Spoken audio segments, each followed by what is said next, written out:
Welcome back mga karibin natin dito po sa ating munting channel Pinas News Review. At ito nga mga karibin natin, naku po, Lisa Marcos inalok daw si Senator Idol Raffy Tulfo ng 1 bilyon para manahimik sa PCSO issue. Yan mga karibin natin ang ating alamin. Mula po rito sa channel ni Pinas Unfold, yan mga karibin natin, nasa description po ang full video link ng balitang ito. Subscribe na po kayo kaya Pinas Unfold. Yan mga ka-review. At kung bago ka pa lang at di pa po nakapag-subscribe sa ating munting channel, please don't forget to subscribe. At i-click na rin po ang bell notification para updated ka po sa lahat ng ina-uploads nating reaction video. At eto na nga, sama-sama at sabay-sabay po natin pakinggan, panoorin at bigyan ng reaksyon ang balitang ito. Eto na po.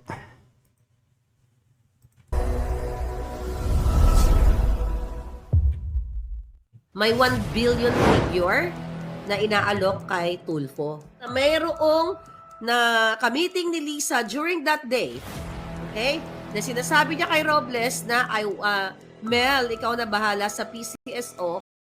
Sabi niya, I want it clean. Gusto niyang malinis ang galawan. Nagulanta nga ang mga netizens sa panibagong pasabog ng kilala at controversial na vlogger na si Maharlika patungkol di umano sa alok ni First Lady Lisa Marcos na 1 bilyong peso kay Senador Raffy Tulfo para lamang ito manahimik sa malaking issue ngayon sa PCSO. Matatandang pinangungunahan ni Senador Tulfo ang investigasyon sa Senado kaugnay sa anomalya sa PCSO na sangkot mismo ang General Manager ng ahensya na si Mel Robles na best friend naman ni First Lady Lisa Marcos. Matatandang sa buwan lamang ng Disyembre nung nakaraang taon ay 1.7 bilyong peso di umano ang nawala sa pondo ng PCSO dahil sa mga peking nanalo sa draw. Ito ay ayon sa investigasyon ng Senado na pinangungunahan ni Senador Raffy Tulfo. Napag-alaman din noong halalan ay nagbigay ng campaign donation si Robles kay Pangulong Bongbong Marcos na umabot sa 30 milyong peso, kaya naman inappoint agad ito sa PCSO pagkapanalo ni Bongbong Marcos bilang pambayad utang na loob. Samantala, hinamon naman ng mga netizens si Senador Tulfo na kung para sa bayan talaga siya ay huwag niyang tanggapin ang alok ni First Lady Lisa Marcos, bagkus isiwalat niya ang kanyang nalalamang baho at anomalya laban kay Mel Robles at ang may bahay ng Pangulong Marcos na sinaid ang pondo ng gobyerno. Komento pa nga ng mga dismayadong netizens, saan kaya kukunin ni First Lady ang 1 bilyon na pambili ng kaluluwa ni Senador Tulfo? Tingnan natin ang tapang ni Senador Tulfo. Laban Senador Tulfo, prove it sa amin na hindi ikaw mabibili kapalit ng pananahimik mo. Please sir, ikaw ang boses ng mahihirap. Senator Tulfo, dito namin ngayon makikita ang tapang nyo kung kaya nyong maipasara ang PCSO. Ginagawa lang nilang gatasan ang taong bayan. Coco Pimentel, huwag kang pumayag na 400 million lang sa'yo. Kailangang 1 billion din katulad ni Raffy Tulfo. May mga nakarating sa atin, pero this is allegedly na may 1 billion figure na inaalok kay Tulfo. Okay? Yung kay Pimentel, it's done. Base sa ating puting ahas. So dito sa bagong backdoor meeting o backdoor negotiation, I don't know kung magkano, kung 400 pa rin ba. Parang laki naman kay Tulfo, 1 billion. Tapos kay Coco is is 400. Parang kung ikaw ay magpapabaya, di ba? Parang hindi naman yata patas yun. Pero kasi hindi patas. In the first place, yung gagawin nila hindi patas, di ba? So, siguro dahil hawak ni Tulfo ang bom, bom, bom, va, va, va. Okay. Ngayon, ipakalat nyo pa mga hitad ang video ni Lisa. Okay? Done deal na kay Coco Vid, sabi ni Minda Diaz. So, eto na nga. So, maliban dito sa pinag-uusapan sa natin, actually, nauna tayo dyan palangga yung mga peke na nanalo, 'di ba? Nauna tayo diyan. Huli na yung mga kongreso na 'yan. Nauna pa si Maharlika diyan. Bago pa inupo si Robles, binanatan ako na ng bonggang-bongga 'yan. Binoldya ko na ng bonggang-bongga na hindi makain ng iro ang pangboboldya ko sa kanila ni Lisa at ni Taning na kasabwat niya. Remember, binlag ko sa inyo yung tungkol sa tara na hinihingi ni milyonaryo, ni Mel Langka. Kailan ka kasi gugurugugugugo yung kanyang peslak. Nakarma kasi. So, maliban doon sa Tara na pinakamababa is 500,000, not million. 500,000 kada operator. Remember that? 2022 ko yan binlag sa inyo. Kahit halungkatin nyo dyan sa Bojack TV. Pero sa Maharlika at Maharlika Bojack, wala kayong malungkat kasi ginorgor na ng Presidential Communications ni Lisa Smugs ang ating Facebook page. At now we have Maharlika Network. So, binalikan ko yung mga notes ko, mga palangga, na inulat ko sa inyo yung total, I believe more or less 88 operators, yung mga lotto outlets sa Pilipinas na sinisingil ni Langka, ni Milyonaryo at ni Lisa, kaya naman pala, hindi lang sila milyonaryo, bilyonaryo, bilyonaryo. Di ba lagi ko sinasabi sa inyo na, Lisa, iluwa mo ang pera ng bayan, nasa tiyan mo. Kasi bilyonaryo. So imagine nyo, you do the math. Kung sa 500,000 pesos, okay, ang pinag-uusapan natin sa 88 operators na sinisingil ni Robles at ng kanyang mga grupong Cindy, Cato, okay, that's total of 44 million. Okay? Pesos.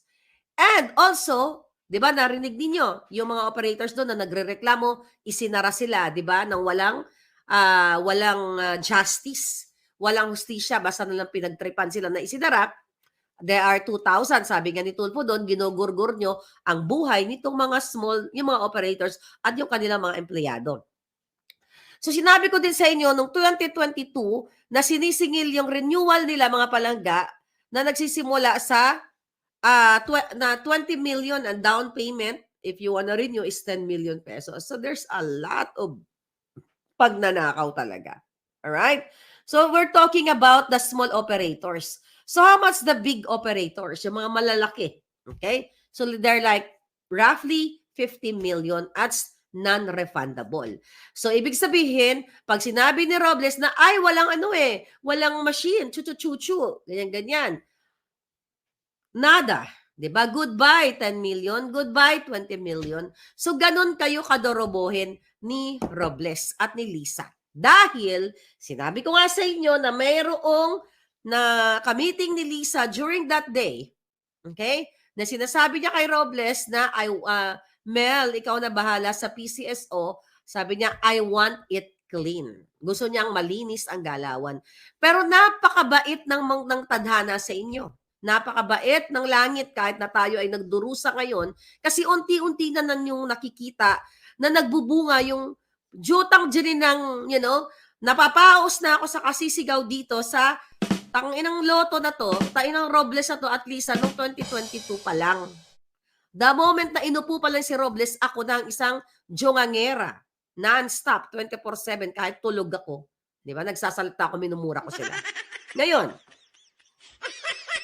sinabi ko yan sa inyo para figure out ninyo, magkaroon kayo ng picture, di ba? Yung imahinasyon, not imahinasyon calculation, how much money yung nakukuha nila. So, dun pa lang sa Tara. And this is about operation ni Lisa, ni Robles, ni Milyonaryo, ni Taning at ni Junico. Lahat yan sila magkakasabwat. Dahil kapag demonyo ang pinuno, kahit ikaw ay nagtatrabaho ng tama, sisindakin ka, tatakutin ka. Maaring di ka demonyo, pero tutukan ka or sisindakin ka. Pag hindi mo pinirmahan yan, pag hindi mo ginawa yan, syotay kang jota ka. Ganon, di ba? So marami talaga sila nasasagasaan.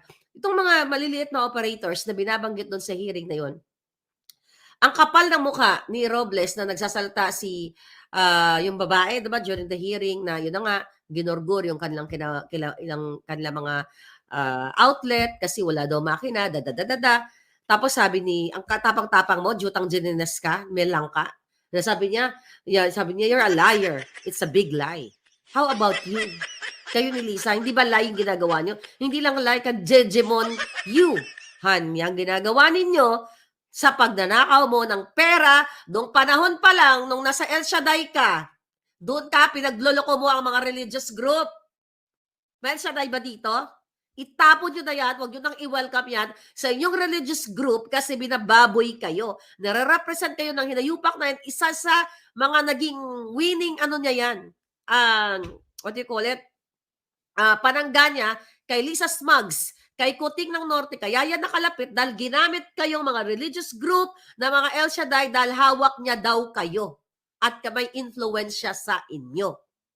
Kaya yan, ni-welcome ni Lisa Ahas kasi ang wini-welcome talaga ni Lisa Ahas sa mga ganyang anomalya ay mga mandorobo, magnanakaw, lahat na. Okay? Kasi gusto nga ni Lisa, bago ka iupo sa kung saan mang pwesto, do you think you can deliver? Yan ang number 1 niyang requirement. You can deliver the smugs, smuggling money, pogo, at kung ano-ano pa, lotto money, you know what I mean? So, kahapon pinag-usapan din natin na yung Pacific Online System Corporation na hindi siya qualified. Disqualified supposedly dahil hindi sila nag-submit ng kanilang letter patent. Then, wala sila hindi nag-submit ng copyright of their systems or platform. At hindi rin sila nag-submit ng accreditation or certification from any international or recognized gaming laboratories for system security control standards. Okay? Ano pang hindi nila hindi nila sinabit? So itong Pacific Online System na ito, mga palangga, na kiniklaim nila na they are 27 years in the industry of online gaming platforms, ay wala silang track record. Okay? Pero iginigiit nila na kahit sila ay walang track record o hindi ka nila na-meet yung requirements at dokumentado yan, nandiyan yan sa PCSO. Kung si Tulfo at the rest of the whoever dyan sa Senado o Kongreso, kung gusto lang kaladkarin si Lisa, si Taning, yan tatlong yan, pati si Kuting, kaladkarin din yung gonggong na yan. Right? Madali lang to mahuli mga hinayupak na to. Okay? Dokumentado yan. Bakit nakapasok si Pacific Online? Again, dahil ang nasa likod, sino si Pacific Online System Corporation? Sila ang magsusupply, ayon ito sa mga puting ahas natin, documented, ang mga binibigay sa atin na sa tamang panahon, kung kailangan ni Tulfo sa kanyang hearing, message mo lang ako, ipo-forward ko sa'yo, Tulfo. So, kahit disqualified or hindi nila na-meet yung requirements na mga nabanggit ko, ano ang sabi ni pamangkin ni Lisa? Okay? Ang pangalan ay si Martin. Okay? Martin Ledesma. Remember that name? Sinabi ko sa inyo, okay. Ito. Sinabi ko sa inyo kahapon, ang kanyang pangalan, di ba? Si Martin at si Mark Ledesma na pamangkin ni Lisa na tinakot itong winning bidder na na-meet niya yung requirements. Ano ang sabi? You back out or I'll tell Tita Liza. Okay? So yan yung kwento ng PCSO, Presidential Philippine Charity Sweepstakes Office. Again, alam ng buong mundo, even wherever you are, pag sinabing lottery sa kahit anong bansa, ang intention niyan is for charitable help. Okay? Ngayon, yan ang dapat ginagawa. Pero tignan nyo naman mga palangga, you're talking about the TARA, doon pala sa mga operators. They're talking about the system, the service provider na kung saan ginagamit, okay, na technology ng PCSO. Then, naalala ko, the next day after the hearing, ano ginawa ng PCSO? Di ba, tinake down nila, pinost ko yan sa aking Facebook page, sa Maharlika Network. Mag-follow na kayo. Dahil kung hindi, wala akong magagawa. Di ba? So ngayon, mga palangga, tinake down nila, the next day yung page. Bakit? Yung kanilang website actually. So ano nangyari dyan? I think nandito sa post ko. May nilinis sila, di ba? Yan yung post natin. So ngayon, ano ang bomba ni Tulfo? Ano yung kanyang vom, ba. O ito, mga hitad. Alright? Site maintenance. Pero okay na ngayon, ito yon mga hitad. Yan, okay? And yan. Okay? Yakita nyo na. Philippine Charity Sweepstakes. And yan. Anyway, mga palangga. Okay. So ngayon, ito na ang chika boom boom. Ano ang pasabog? Sabi ko na nga ba, hindi mapagkakatiwalaan si Raffy Tulfo, puro pasikat, okay, pa-survey, da. Ngayon, ito mga hitad. Ano ang kanyang mga eksenang kaganapan? So, nag-backdoor meeting sila ayon sa ating Juting Jahas. Okay, sa ating Juting Jahas, mga palangga, at mukhang may mga, okay, may presyo pala ang kanila, may, mga troyamo na yung mga trolls niyan. Alright? So, we're talking about what? 1 billion? Di ba sinabi ko to kanina? So, ang nangyari ganito. Ano ba title ko? Baka mawala ako sa title. Okay. Senator Tulfo may bomba sa Thursday. Okay, sa Thursday, magkakaroon uli ng Senate hearing. Di ba, nag-executive session sila. Kung hindi nila ikakansela, magkakaroon uli ng Senate hearing kung saan itutuloy nila yung naudlot nung nakaraan. Okay?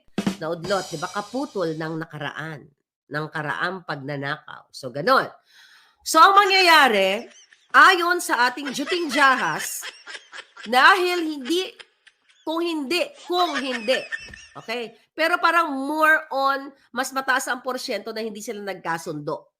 Okay? Whatever, kung ano man pinagchikahan nila, ilalabas ni Tulfo ang bomba ng mga ebidensya na etong si Robles at si Lisa Ahas, si Taning, lahat ng involved sa PCSO ay mayroong pinurchase na isang bagay, yun lang muna sasabihin natin kasi hindi pa pwede daw ilabas.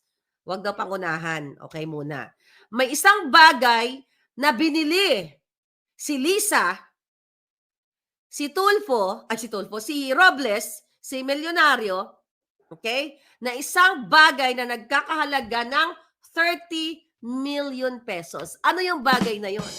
Yung bagay na yon ay tao, bagay. Nakakain ba?